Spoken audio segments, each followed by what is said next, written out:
কুরআনে কারীমের মধ্যে কতবার আল্লাহ আমার ডাক দিছে, নিজের আপন মানুষগুলিকে আল্লাহ ডাক দিয়ে আমানু বলে, এ ইমানদারের দল, কানাইঘাট শিবনগরের ইমানদার, তুই তো আমার আপন, তুই তো আমার আপন। এই আপন মানুষগুলির জন্য আমি দুনিয়াতেও কল্যাণ চাই, মরণে কল্যাণ চাই, হাসরে কল্যাণ চাই, দুনিয়াতেও সফলতা চাই, পরকালেও সফলতা চাই। এই জন্য সফলতার জীবন অর্জন করতে হলে আমার আপন মানুষগুলি তোমাদের উপর আমি দুইটা দায়িত্ব দিলাম। এক নম্বর দায়িত্ব আল্লাহ তাআলা বলেন ইত্তাকুল্লাহ। এক নম্বর দায়িত্ব হলো তাকওয়া গ্রহণ করো, তাকওয়ার জীবন গ্রহণ করো। ব্যক্তি জীবনে তাকওয়ার রঙে রঙিন করো, পারিবারিক জীবনটা তাকওয়ার রং দ্বারা রঙিন করো, সামাজিক জীবনটা তাকওয়ার রং দ্বারা রঙিন করো, রাস্তায় হাঁটাটাও তোমার তাকওয়ার রং দ্বারা রঙিন করো। ব্যবসার জগতে যখন যাইবা, ব্যবসার জীবনটা তাকওয়ার রং দ্বারা রঙিন করো। যখন রাজনীতির ময়দানে যাইবা, তখন রাজনীতির ময়দানটাও তাকওয়ার রং দ্বারা রঙিন করো।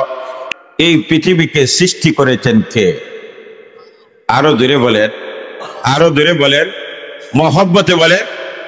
এবার দেখি 50-এর উপরে যাদের বয়স সবাই বলবেন এই পৃথিবী সৃষ্টি করেছেন কে? এবার 50-এর ভিতরওয়ালা বলেন এই পৃথিবী সৃষ্টি করেছেন কে?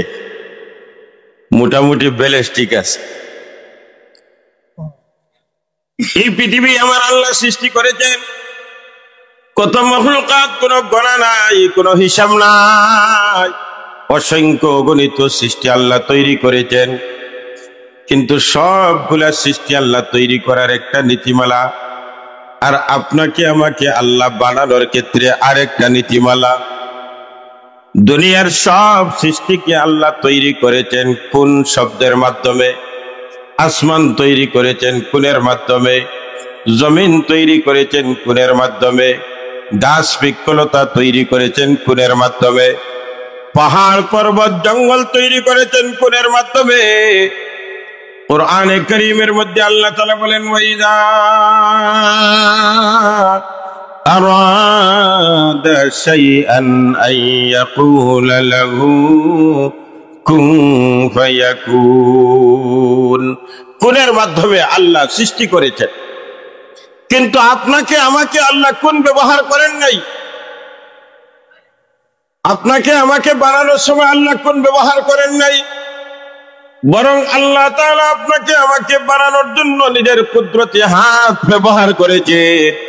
আল্লাহ তাআলা নিজেই বলেন খালাকতু বিয়াদাইয়া, আমি আমার হাতের মাধ্যমে, কুদরতি হাতের মাধ্যমে আদম পয়গম্বরকে বানাইলাম, এখান থেকে বিবি আম্মা হাওয়াকে বানাইলাম, এরপরে আস্তে আস্তে আমিও আইলাম, আপনিও আসলেন। কোটি কোটি অসংখ্য গণিত মানুষ এই পৃথিবীতে আসতেছি। সবগুলা বানানোর পিছনে আল্লাহ তাআলার কুদরতি হাতের মাধ্যমে বানাইলেন। আপনাকেও বানাইলেন, আমাকেও বানাইলেন, কোন ব্যবহার করেন নাই। মর্যাদা দিয়েছেন শুধু আল্লাহ কুদরতি হাতের মাধ্যমে বানাইয়া শেষ নয়, বরং আল্লাহ তাআলা আপনাকে আমাকে এমন মর্যাদা দান করলেন যে মর্যাদা পৃথিবীর অন্য কোন সৃষ্টিকে আল্লাহ দেন নাই। ফেরেশতাকেও আল্লাহ তাআলা এমন মর্যাদা দেন নাই। আসমান জমিন কুল কায়নাত আল্লাহ সৃষ্টি করলেন, এত মর্যাদা দেন নাই। মর্যাদা আপনাকে দিয়েছেন, মর্যাদা আমাকে দিয়েছেন, দুনিয়ার মানুষকে মর্যাদা দিয়েছেন।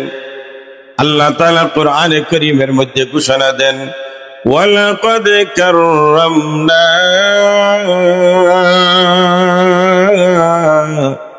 বনি আদম। আমি আল্লাহ বনি আদমকে মর্যাদা দান করেছি, সম্মান দান করেছি। আল্লাহ তাআলা দুনিয়ার মধ্যে সবচেয়ে সম্মান দিয়েছেন বনি আদম, আপনাকে আমাকে, মানব জাতিকে আল্লাহ তাআলা মর্যাদা দিয়েছেন। কত মহব্বত আমার মালিকের, কুদরতি হাত দ্বারা বানাইলে সম্মান, সবচেয়ে বেশি সম্মান দিলেন।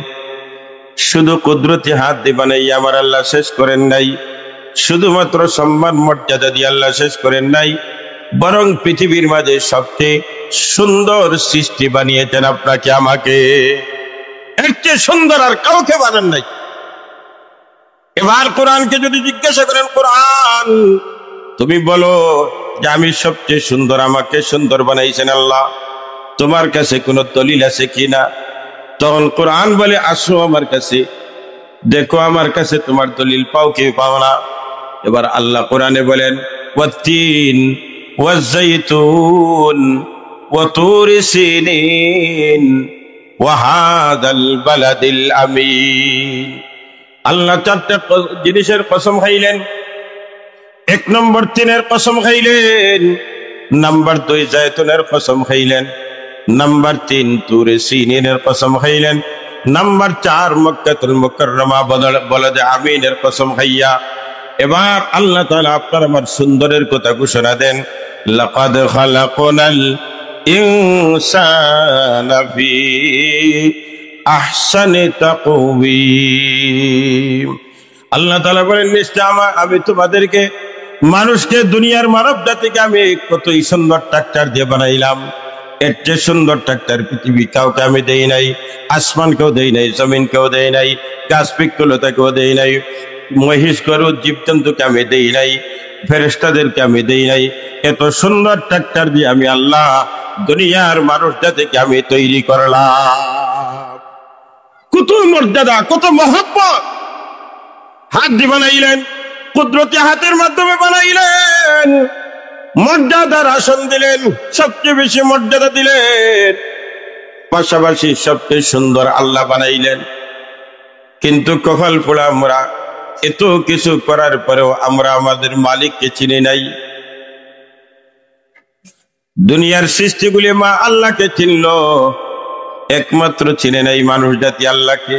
এত মহব্বত করে আল্লাহ বানাইল, কিন্তু মানুষগুলি আল্লাহকে চিনে নাই। আমি আল্লাহকে চিনি নাই, আপনাকে আপনি আল্লাহকে চিনেন নাই। বলে হুজুর কেমনে আমরা আল্লাহকে চিনি নাই? চিনলাম তো। বলে একটু ডানে বামে তাকিয়ে দেখেন আমরা কেমন ভাবে আল্লাহকে চিনলাম। যখন মালিক মসজিদের মিনার থেকে ডাক দেন, ঘোষণা দেন আল্লাহু আকবার, আল্লাহু আকবার, আল্লাহ সবচেয়ে বড়, যদিও মুয়াজ্জিনের জবান থেকে উচ্চারণ হয়, প্রকৃতপক্ষে এই আওয়াজ দেনেওয়ালাকে। আরে মহব্বতে মালিকের নাম তো বলেন, আওয়াজ দেনেওয়ালাকে আরো জোরে বলেন কে? বাহ্যিক আমরা দেখি মুয়াজ্জিনের জবান থেকে উচ্চারিত হচ্ছে আল্লাহু আকবার, আল্লাহু আকবার, আল্লাহ সবচেয়ে বড়, আল্লাহ সবচেয়ে বড়। এই ঘোষণা প্রকৃতপক্ষে মুয়াজ্জিন দেয় নাই। এই আওয়াজ, এই শব্দটা প্রকৃতপক্ষে আল্লাহর কুদরত, আল্লাহর পক্ষ থেকে আওয়াজ হয়। আল্লাহ সবচেয়ে বড়, আল্লাহ সবচেয়ে বড়। ব্যবসায়ী দোকানে বসিয়া বলে আমার দোকান বড়, মনে হয় এমন হয় না?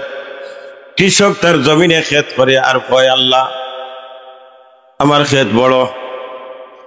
রাজনীতিবিদ রাজনীতির ময়দানে দৌড়ায় আর কয় আমার রাজনীতি বড়। তাহলে কপাল পোড়া হইলাম না, ভাগ্যবান হইলাম? আল্লাহ তাআলা ডাক দেন হাইয়া আলাস সালাহ, আয় আয় নামাজের দিকে আয়, নামাজের দিকে আয়। কয় আমার তো সময় নাই। আল্লাহ ডাক দিয়ে বলেন হাইয়া আলাল ফালাহ, আয় আয় সফলতার দিকে আয়। আমরা ঘোষণা দেই ব্যবসার মধ্যে সফলতা, রাজনীতির মাধ্যমে সফলতা, ক্ষেতের মাধ্যমে সফলতা। মালিক বলেন আয় আয় সফলতার দিকে আয়। আল্লাহ তাআলা বড় আফসোস করে বলেন ইয়া আইয়ুহাল ইনসান, ও মানুষ জাতি রে, ও কানাইগা শিবনগরের মানুষ রে, মা গাররাকা বিরব্বিকাল কারীম, রব্বে করিমের ক্ষেত্রে কে তোমাকে ধোঁকায় ফেলল রে? ব্যবসার মহব্বত তোমার কলিজায় ঢুকাইলায়, ব্যবসার সফলতা, তুমি ব্যবসার মধ্যে সফলতা তোমার অন্তরে ঢুকাইলায়, রাজনীতির মাধ্যমে তোমার সফলতা তোমার অন্তরে ঢুকাইলায়। কে তোমাকে রব্বে করিমের ক্ষেত্রে ঢুকায় ফেললো? তুমি আমি রব্বে করিমকে চিনো নাই, রব্বে করিমকে তুমি চিনো নাই। রব্বে করিমকে আল্লাহ নিজেই পরিচয় দেন, আল্লাযী খালাকাকা ফাসাওয়াকা ফাআদালাক ফি আইয়ি সূরাতিম মা শাআ রাক্কাবাক। মালিক বলেন রব্বে করিমের পরিচয় দেন।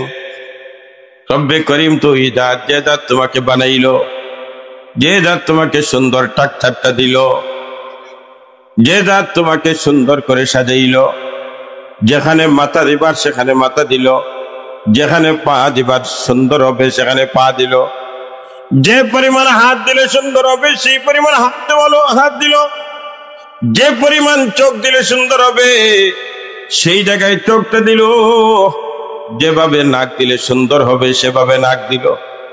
মালিক বলেন রব্বে করিমের ক্ষেত্রে কে তোমাকে ধোঁকায় ফেলে? তুমি রব্বে করিম চিনো না, রব্বে করিম চিনো না। রব্বে করিম তো ওই জাত, তুমি চিনো তোমার রব। তুমি যখন তোমার মায়ের পেটে ছিলায় তখন তোমাকে দেখভাল কে করেছিল? কেউ তো দেখে নাই, আমি তোমাকে লালন পালন করেছি। মায়ের পেটে 10 মাস 10 দিন আমি আল্লাহ রাখছি, তোমাকে লালন পালন করেছি। মায়ের পেট থেকে দুনিয়াতে তুমি আসবা, আমি ব্যবস্থা করে দিয়েছি।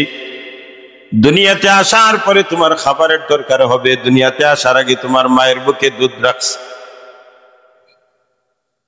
এত কিছু আমি তোমাকে মহব্বত করলাম।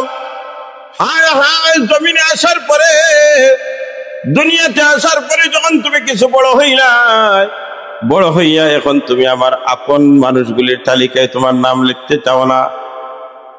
তুমি আমার পর হয়ে গেলে আমার আপনের তালিকা থেকে তোমার নাম হাঁটিলে। এই জন্য মুফাসসিরিন কেরাম বলেন পৃথিবীর মানুষগুলি দুই ভাগে বিভক্ত হয়ে গেছে। একটা ভাগ হলো আল্লাহর আপন, আরেক ভাগ হলো আল্লাহর পর। আপন এক দল আর পর আরেক।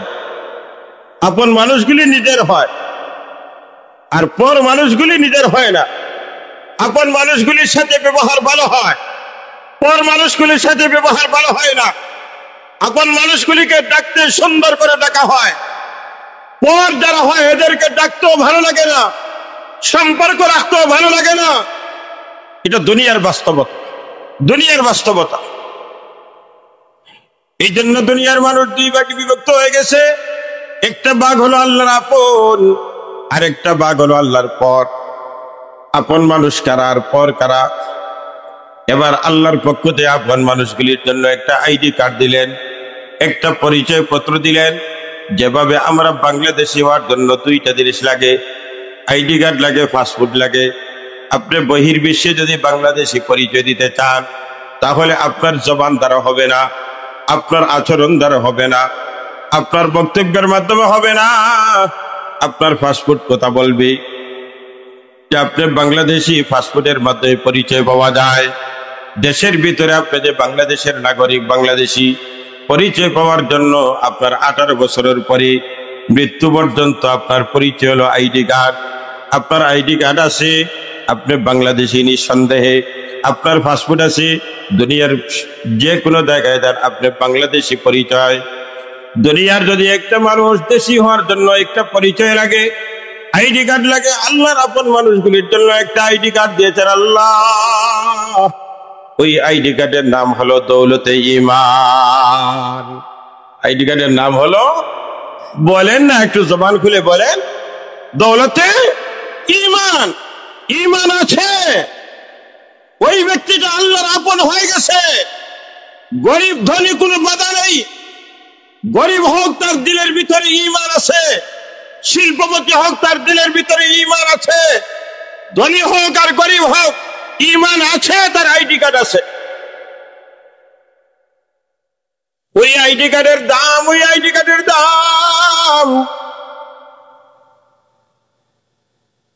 ঈমান আছে, নামাজের দাম আছে, ঈমান আছে, রোজার দাম আছে, ঈমান আছে, আপনার জিকিরের দাম আছে, ঈমান আছে, আপনার দোয়ার দাম আছে, ঈমান আছে, আপনার সাদকা খয়রাতের দাম আছে, ঈমান আছে, আপনার জবান দিয়ে সুবহানাল্লাহ উচ্চারণ করলেন দাম আছে, ঈমান আছে, আপনার জবান দিয়ে বললেন লা ইলাহা ইল্লাল্লাহ, লা ইলাহা ইল্লাল্লাহ, লা ইলাহা ইল্লাল্লাহ নবীজি বলেন, মান ক্বালা লা ইলাহা ইল্লাল্লাহ দাখালাল জান্নাহ।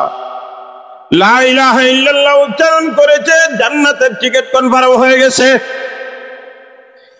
এই আইডি কার্ডের এত দাম, এত দাম। জান্নাতের মালিক হওয়ার জন্য এই আইডি কার্ড লাগে। ওই আইডি কার্ডটা আল্লাহ তাআলা আপন মানুষগুলির জন্য দিলেন। আমার আপন যদি তুমি হতে চাও, আইডি কার্ড গ্রহণ করো, ঈমান আনো। তোমাকে আমি ঈমানের সব পরিবেশ বানাইয়ে দিলাম। কুল্লু মাউলুদিন ইউলাদু আলাল ফিতরাতি বাবাহু ইউহাউবিদানিহি ওয়া ইউনাসসিরানিহি ওয়া ইউনাজ্জিসানিহি। হাবিবে কিবরিয়া বলেন, প্রত্যেকটা মানুষ জমিনে যখন আগমন করে, মায়ের পেট থেকে দুনিয়াতে যখন ভূমিষ্ঠ হয়, প্রত্যেকটা মানুষ, প্রত্যেকটা বাচ্চা ইসলামের উপর জন্ম হয়। ইহুদির ঘর থেকে জন্ম হলেও ইসলামের উপর জন্ম হয়, খ্রিস্টানের ঘর থেকে জন্ম হলেও ইসলামের উপর হয়, হিন্দুদের ঘর থেকে জন্ম হলেও ইসলামের উপর জন্ম হয়। কিন্তু ওই বাচ্চাটাকে হিন্দু বানায় তার মা এবং বাবা, ওই বাচ্চাটাকে ইহুদি বানায় তার মা এবং বাবা, ওই বাচ্চাটা খ্রিস্টান বানায় মা এবং বাবা।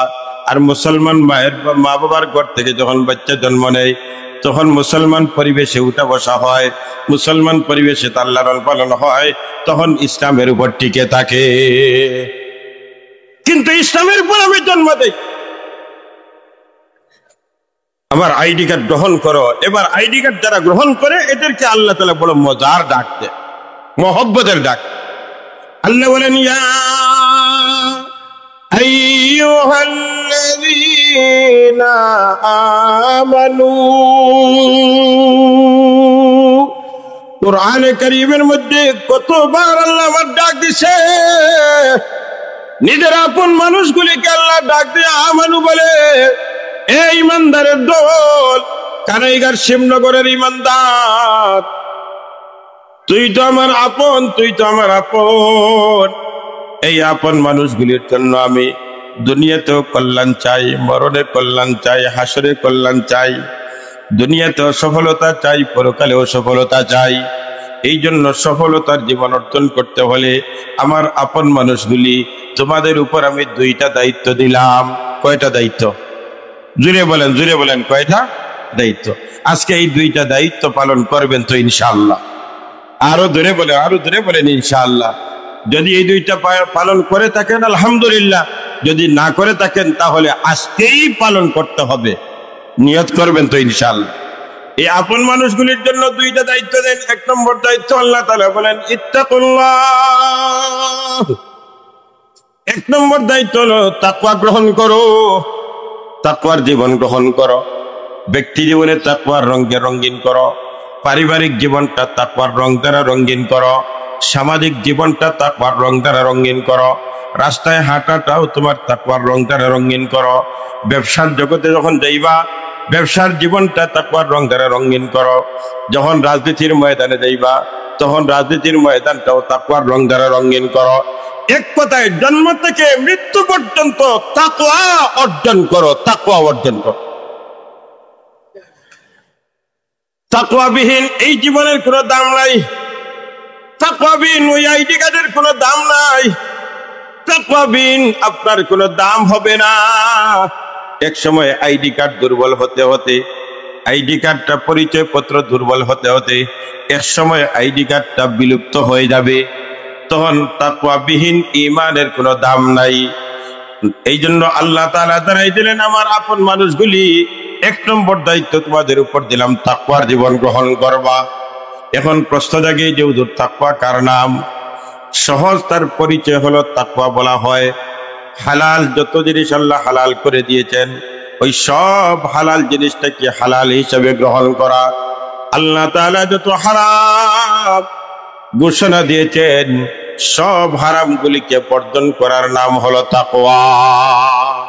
হালালকে হালাল হিসেবে গ্রহণ করা, হারামকে হারাম হিসেবে বর্জন করার নাম হলো তাকওয়া। আপনাকে যদি জিজ্ঞাসা করা হয় তাকওয়া কার নাম, ওয়াজ তো শুনিয়েইছো, তাকওয়া কার নাম? বলে ওই কিতাব হইছেন মনে রইছে না, তো এখন ওয়াজ শোনার সিস্টেম হইলেই আপনি ওয়াজতে বইছেন, কিতাব ওয়াজ করছেন বলে, ও করছেন তো বাক্য সুন্দর লাগছে বলে কিতাব হইছেন বলে বেশ খেয়াল করছে বলে শুনলাম কি তার তাকওয়ার কথা কইরা তাকওয়া ওই ওই তাকওয়ার কথা কইছে বলে খান না বলে মনে রইছে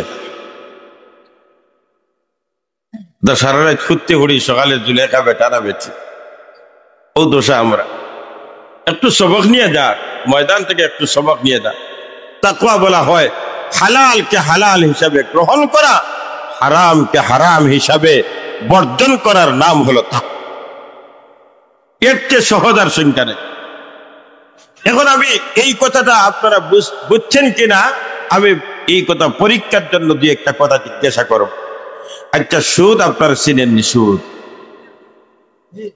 সুদ চিনেননি গুড় চিনেননি ইটা চিনবা এইটা তো মার্কেট গরম সুদর মার্কেট গরম ঘুষের মার্কেট গরম বিদায় সবাই তো এগুলা জানে চিনে আচ্ছা বলেন তো সুদ হালাল না হারাম বুঝি শুনে কইবা সুদ হালাল না হারাম এটা আসেনি আপনারা সমাজে খানেগা শিবনগর আসেনি সামান্য না বেশি এবারে প্রত্যেক গরু আপনার প্রত্যেক গরু সুদর গেরান আছে অথচ এইটা হালাল না হারাম ও আমি আসল খুব তাড়াতাড়ি শেষ করলাম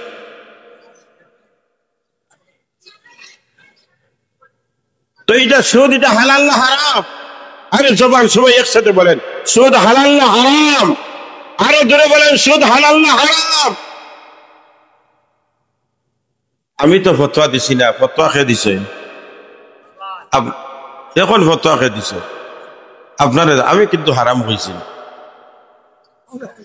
আপনারা সবাই এক বাক্যে কইছেন সুদ হইল হারাম এখন হারাম যদি কেউ খায় তার মধ্যে তাকওয়া আসেনি আর আল্লাহ কইছিল ও আপন মানুষ আমার তুই তাকওয়া গ্রহণ কর একদিকে 5 ওয়াক্ত নামাজ একবারে ইমাম সাহেবের পিছে গিয়ে খাড়া হয় আর মসজিদে 12 ঘরে পুরা 100 দানার তসবিহ আছে এর লুকাইয়া নাই লম্বা করিয়া তার পাঞ্জাবির পারে বার করিয়া পকেটে বাইর করিয়া তসবিহ মারে সুবহানাল্লাহ সুবহানাল্লাহ সুবহানাল্লাহ আর সুদর ক্ষেত্রেও সেও হক লাগে এমন মানুষ আসেন মসজিদে একবার ইমাম সাহেব মিসে তাকবীরে উলা মিস হয় না আর এদিকে আপনার তসবিহ হইল 100 দানার তসবিহ আর গরগিয়া ভাইবে 1000 দানার তসবিহ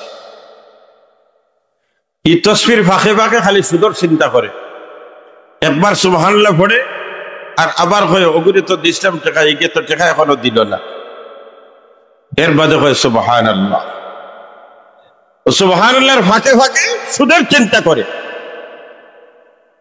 বলুন এই তসবিহ কাজ আসবে তাকবীর উলা কাজ আসবে 5 ওয়াক্ত নামাজ কাজ আসবে না এই জন্য তাকওয়ার জিন্দেগি বড় দামি জিন্দেগি আমিরুল মুমিনিন ওমর রাদিয়াল্লাহু তাআলা আনহু একদিকে আমিরুল মুমিনিন একদিকে নবীজির খলিফা ওমর ইবনুল খাত্তাব রাদিয়াল্লাহু আনহু শুধু তাই নয় ওমরের শান হলো মুহাদ্দিস হাদিল উম্মাহ এই উম্মতের মুহাদ্দিস হলেন আমিরুল মুমিনিন ওমর শুধু তাই নয় আমিরুল মুমিনিন ওমরের শান হাসরের ময়দানে যেই দিন নবীজি জান্নাতে ঢুকবেন ওই দিন নবীজির বাম দিকে দাঁড়াইয়া আমিরুল মুমিনিন ওমর জান্নাতে ঢুকবে আমিরুল মুমিনিন ওমর সাধারণ কোন সাহাবী নয় আমিরুল মুমিনিন ওমর যেভাবে দুনিয়ার জগতে হিনে হায়াতের মধ্যে নবীজির সাথী ছিলেন ইন্তেকালের পরেও কবরের সাথে আমিরুল মুমিনিন ওমর রাদিয়াল্লাহু তাআলা আনহু ইন্তেকালের আগে ছেলে আব্দুল্লাহ ইবনে ওমর রাদিয়াল্লাহু তাআলা আনহুকে ডাকলেন ডাকিয়ে বলেন ও আব্দুল্লাহ তুমি যাও আম্মা জান আয়েশার কাছে আমি দেখি আর তো আমার সময় শেষ হতে যাচ্ছে তুমি যাও আম্মা জান আয়েশার কাছে গিয়া অনুমতি নাও যে আমার আব্বা চাইছেন যে আব্বার দাফনটা যেন নবীজির পাশে হয় কারণ উনার অধিকার বেশি আম্মা জান আয়েশার অধিকার বেশি উনি এখানে নবীজির সাথে থাকবেন এই জন্য আমার দিলে চাইছে নবীজির কাছে ঘুমাইতাম একটু অনুমতি নিয়ে আসো। আব্দুল্লাহ ইবনে ওমর রাদিয়াল্লাহু তাআলা আনহু গেলেন, যাওয়ার পরে গিয়ে বললেন, আয়েশা, আম্মাদান আয়েশা, আমিরুল মুমিনিন ওমর আপনার অনুমতি চাইছেন। কিসের অনুমতি? যে আমার আব্বার ইন্তেকালের পরে নবীজির কাছে ঘুমানোর জন্য অনুমতি চাইছে। কারণ আল্লাহওয়ালার কাছে ঘুমাইতো লাভ, আল্লাহওয়ালার কাছে ঘুমাইলেও লাভ। কবরের মধ্যে যদি আল্লাহওয়ালার কাছে কবর হয়, আশা করা যায় কবরের আযাব আল্লাহ মাফ করে দিবেন, মাফ করে দিবেন।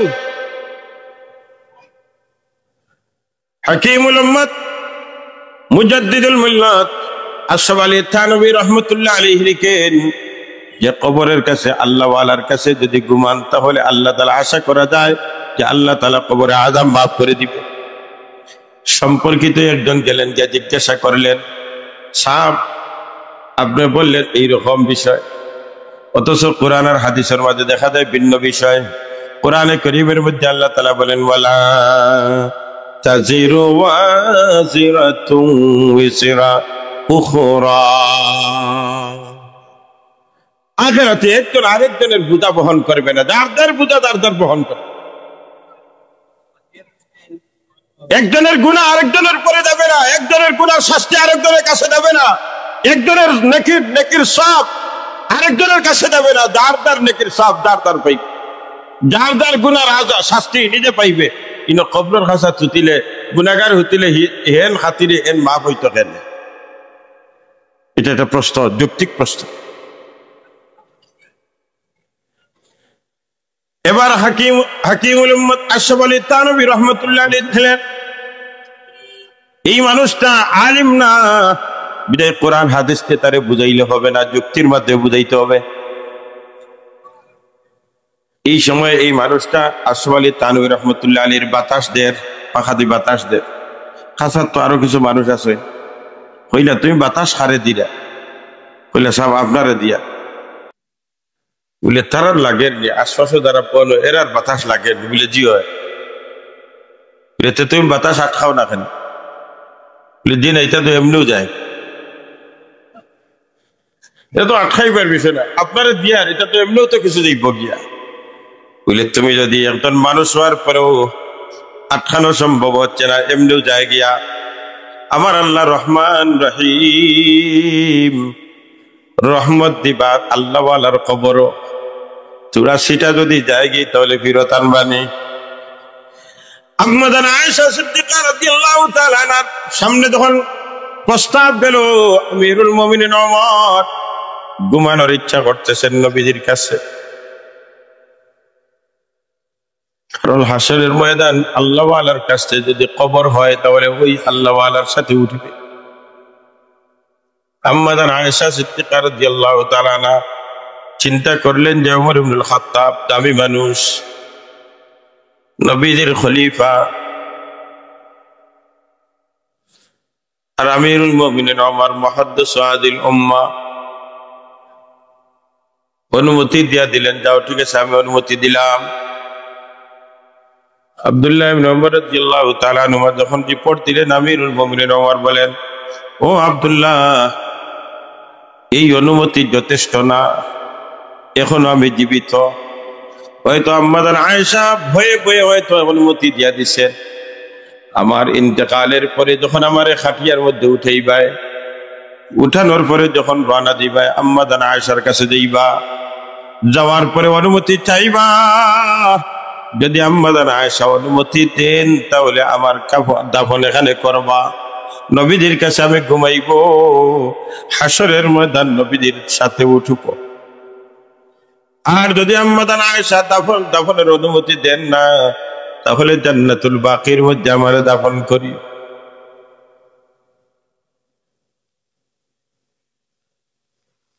আল্লাহ আমাদের সবাইকে ঈমানওয়ালা মওত নসিব। আমিরুল মুমিনিন ওমর, ওই আমিরুল মুমিনিন ওমর উবাই ইবনে কাব রাদিয়াল্লাহু তাআলা আনহুকে জিজ্ঞাসা করলেন, ও উবাই ইবনে কাব, তাকওয়া কার নাম? তাকওয়া কার নাম?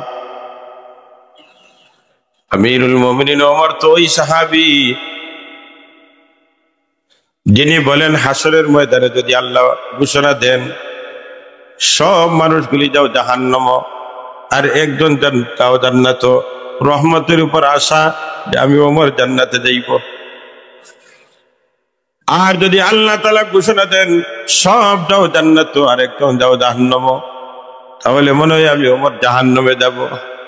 ওই ওমর জিজ্ঞাসা করেন উবাই ইবনে কাব রে, তাকওয়া কার নাম?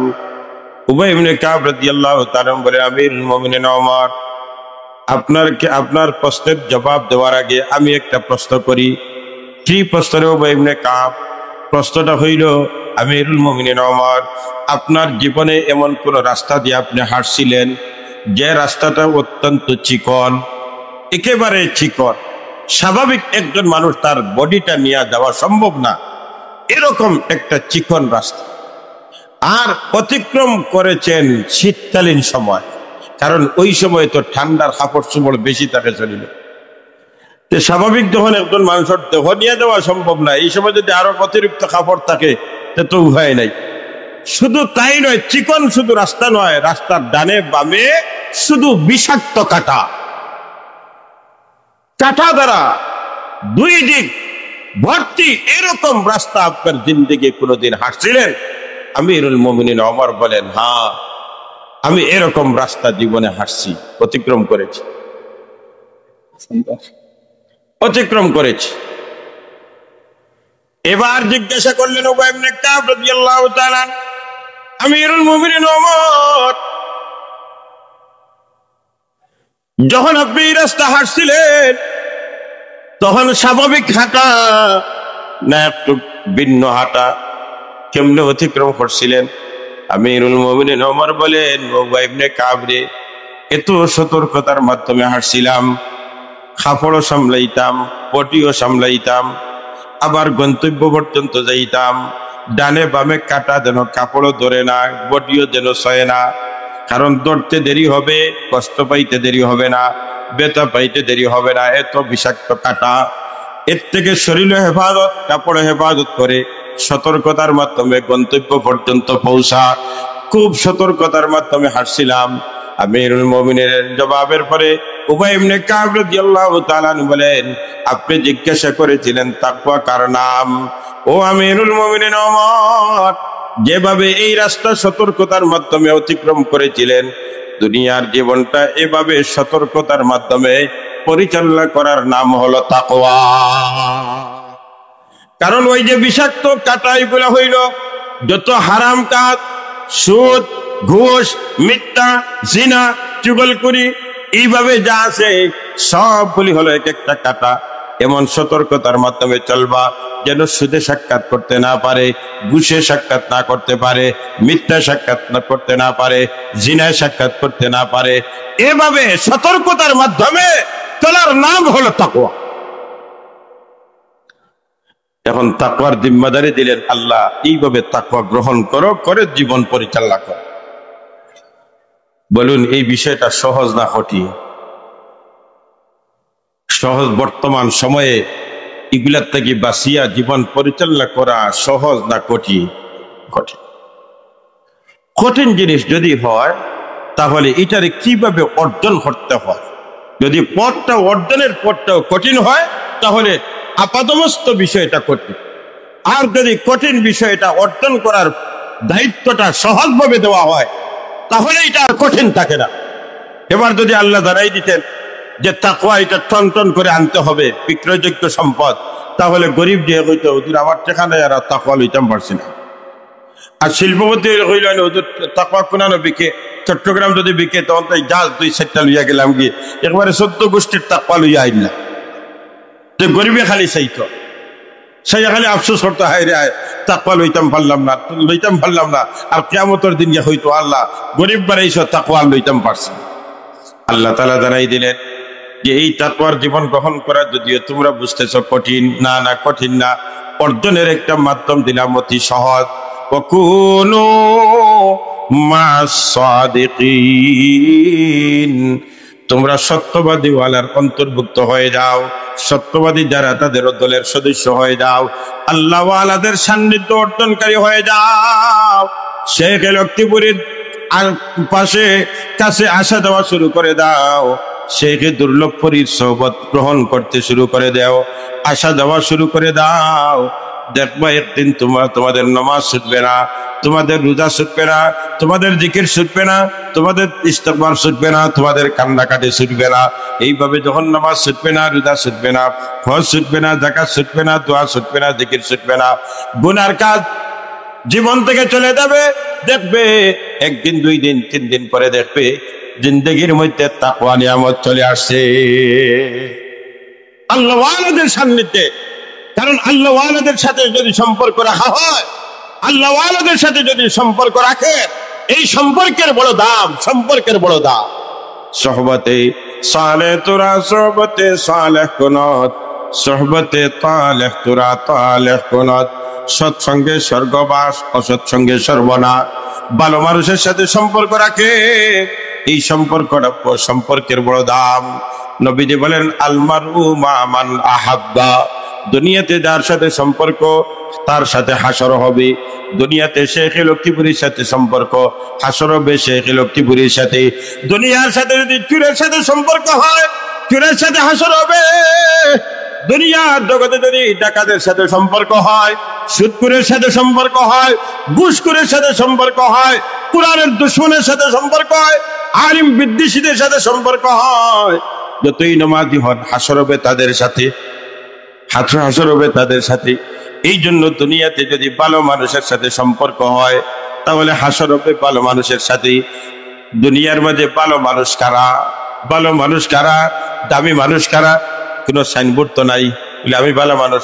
যেমনি ভালো মানুষ সাইনবোর্ড চালা দেখতো, ইয়া আল্লাহ উপায় নাই, ও দেখো ভালো মানুষ দিইরা, হকলে গিয়ে হাতে পাও ধরিয়ে এন যে বাড়ি উড়ি দাও, কথা ঠিক না? এখন ভালো মানুষের সাইনবোর্ড নাই, আছে সাইনবোর্ড, এমন সার্টিফিকেট আছে, দিয়েছেন নবীজি। সবচেয়ে ভালো মানুষ কারা? নবীজি বলেন খায়রুকুম মান তাআল্লামাল কুরআন ওয়া আল্লামা। দুনিয়ার মধ্যে তোমাদের মধ্যে সবচেয়ে দামি মানুষ, সবচেয়ে ভালো মানুষ কারা? নবীজি বলেন দুই দল মানুষ বালা, একদল কোরআন পড়ায় আর একদল কোরআন পড়ে। সুবহানাল্লাহ বাড়িতে হই দিনে দিনে বড় কঠিন লাগে রে সুবহানাল্লাহ হইতে সময়। ইয়া আল্লাহ আমরার কথা কোনটা হইরা না, খালি তানতানোর কথা হইরা। নবীজি বলেন কোরআন যে পড়ে আর কোরআন যে পড়ায়, এই 2 দল হইলা সবচেয়ে ভালো মানুষ। আরো আসতে বলেন সুবহানাল্লাহ, 2টা হাত উঁচু করে বলেন সুবহানাল্লাহ, আরেকটু আওয়াজে বলি আল্লাহু আকবার, মহব্বতে বলেন আল্লাহু আকবার। সবচেয়ে ভালো মানুষ কারা? নবীজি বলেন যারা কোরআন পড়ে, যারা কোরআন পড়ায়। এই 2 দল হলো সবচেয়ে ভালো মানুষ। ভালো মানুষ পাইছেন তো?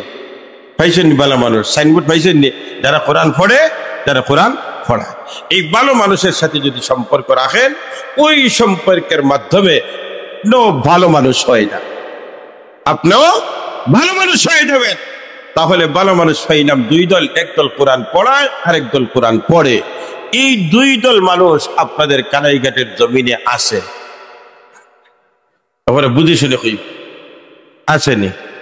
শিবনগর আসেনি, কানাইঘাট বাদ দিলাম, শিবনগর আসেনি, কোরআনও আসে। ওমা কোরআনও আসেন, ওমা সাথে মাশাআল্লাহ, তে তো ভালো মানুষ পাই যাইছি, ভালো মানুষ পাই যাইছি। ইনো কোরআন একদলে পড়ায় আর একদলে পড়ায়। এই 2 দল এই মাদ্রাসাত আসেননি। আমি কিন্তু হইছি না, আমি জিজ্ঞার করছি আসেননি, কানাইঘাট আসেননি, আপনারা বলছেন যে আসে, বলে শিবনগর আসেননি, বলে যে আসে, বলে কোরআনও আসেন, বলে উত্তম মাদ্রাসাত আসে। আমি কইছি না, আপনারা কইছেন, বুঝি শুনে কইছেন তো। এখন আগর ওয়াজ হইল যে বালা মানুষের লগে খাতির লাগাইতাম, এখন বালা মানুষ ফাইলে খাতির লাগাইবা তো। এখন বালা মানুষ ফাইছেন, এখন আর অপেক্ষা করতানি খাতির লাগাইবা না, এখনো লাগাই দিতা। এখন খাতির লাগাইতে হইলে 2 পথ। এক পথ হইল এই মেসো বহ, চিন্তা কর সাহস দে, তাই মনে কররা এখন তো মোটামুটি খামাজি গেছে, এখন আমরা খাতির আমরা হরি যাই তো খাতির লাগবো। বাদ সম্পর্ক লাগানোর পথ হইল 2টা। এক নম্বর পথ হইল মালের মাধ্যমে সহযোগিতা করিয়া, আর 2 নম্বর হইল দিল তো এখানে আছে, এই দিলের মধ্যে মহব্বত লাগাইয়া। পথ হইল কয়টা? একটা হইল সাহায্য করিয়া, আর 2 নম্বর হইল মহব্বত করিয়া। আজকে দুইটা হয়ে যেত, পারবা তো ইনশাআল্লাহ। মহব্বত সামনে, আর সামনে পরীক্ষা আসতেছে, মহব্বতকারী ওইবারে না ওই তারায় আগামী কয়েক মাস পরেই আসবে ইমানি পরীক্ষা। ভালো মানুষের মহব্বত কিনা এটা পরীক্ষা আসতেছে। আপনারা মনে হয় ঘুমো মনে হয় আর নেই, সামনে আর নেই, নির্বাচন আসতেছে। এই সময় দেখা দিব ভালো মানুষের সম্পর্ক লাগাইন কি লাগাইন না। আসবে খেজুর গাছ আপনাদের সামনে, সারা উলামায়ে কেরাম ঐক্যবদ্ধ। আপনারা কইবা বলে জি না, এটা বৌদ্ধ দল, বৌদ্ধ দল ইখান বৌদ্ধ দল ওবাই দেখো, আর নিজের ঘরও ইখান দেখো। আমরা ঐক্য, আমরা খানাইঘাট লক্ষ্মীর মিয়া সাহেব, দিলীপুর মিয়া সাহেব, দিলীপহর মিয়া সাহেব, সুরেগের মহাদ্দিস সাহেব, আমরা সারাই এক কথা বলেন ঠিক না? আর ও সারাই মিলিয়া উবাইদুল্লাহ ফারুক সাহেব কইছেন আপনি খাড়াও, আর আপনার হাতে দিলাম শেখুল ইসলাম বাইয়ুমপুরি রহমতুল্লাহ আলাইহির খেজুর গাছ। আপনারা বুঝছেন নি বিষয়? ও বুঝা যাইব মহব্বত কাকে। আন্দার করে মহব্বত দেখনে বলা কে? আরো দূরে বলেন, আরো দূরে বলেন। এই এক ভোটের কারণে হয়তো জাহান্নামে যাবে, নয়তো জান্নাতে যাবে। এই তো কিছুদিন আগে দেখছেন তো, তখন হিন্দুদের পূজা হইছে, ওইটা মাথার টুপি, দাড়ি, পাঞ্জাবি, ইসলামের সদস্য, ইসলামের ঠিকাদার ইয়া হইরা যে আমি যে আইটেম পারছি আপনারা এই পূজাত আল্লাহর শুকরিয়া দে। আরো আসতে নাউযুবিল্লাহ কইলেন, এটা আমরা হইয়ার নি না, এটা তারা হইছে। আরেক বেটা সুনামগঞ্জের আইয়া ভাই ও ইসলাম দেশে ইসলামের ঠিকাদারি লইয়া আইয়া সুনামগঞ্জ ঘর যে রোজা আর পূজাইতে সারা 100 মাস। আজকের নিউজ হলো আগামী 31 তারিখ বাংলাদেশও যারা ইসলামের ঠিকাদারি নিয়ে ইসলাম কায়েম করতা ও ইসলামের লেভেল দিয়ে মানুষের দাওয়াত দিরা, এরাই হিন্দু সম্প্রদায় নিয়ে হিন্দু আপনার জামাতে ইসলামের সম্মেলন হবে। আর মেহমান খারা খারা, প্রধান মেহমান হইলা বর্তমান সেক্রেটারি জেনতাই, আর এরপরে অমুক আপনার সরকার, অমুক আপনার কিতা হিন্দু ঠাকুর, অমুক আপনার কথা ও সারা হইলা ই অনুষ্ঠানের কর্মী সম্মেলনের মেহমান ইসলাম কায়েমিত।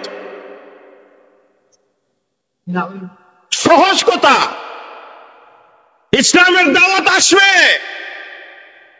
সহজ প্রশ্ন করতে হবে তোমার ইসলাম আমার সাহাবায়ে কেরামকে সত্যের মাপকাঠি মানে কিনা, তোমার ইসলাম আমার নবীকে নিষ্পাপ মানে কিনা। যদি সাহাবায়ে কেরামকে সত্যের মাপকাঠি মানে, নবীকে নিষ্পাপ যদি মানে, তাহলে তোমার সিনা আমার সিনা মিলাইয়া আসো আমরা কুলাকুলি করব। আর যদি তোমার ইসলাম যদি আমার সাহাবায়ে কেরামকে নিষ্পাপ সত্যের মাপকাঠি মানে না, আদালতে সাহাবা সমর্থন করে না, আমার নবীকে নিষ্পাপ মানে না, তাহলে তোমার ইসলাম আমার কাছে চলবে। সহজ কথা। এই জন্য মহব্বতের পরীক্ষা সামনে আসতেছে। আলহামদুলিল্লাহ, আল্লাহ তাআলা মিয়া সবর হুজুরের মিয়া সবর কাছে আমি পড়ছি, আল্লাহ তাআলা মিয়া সবর হায়াত সুস্থতায় বরকত দান করুক।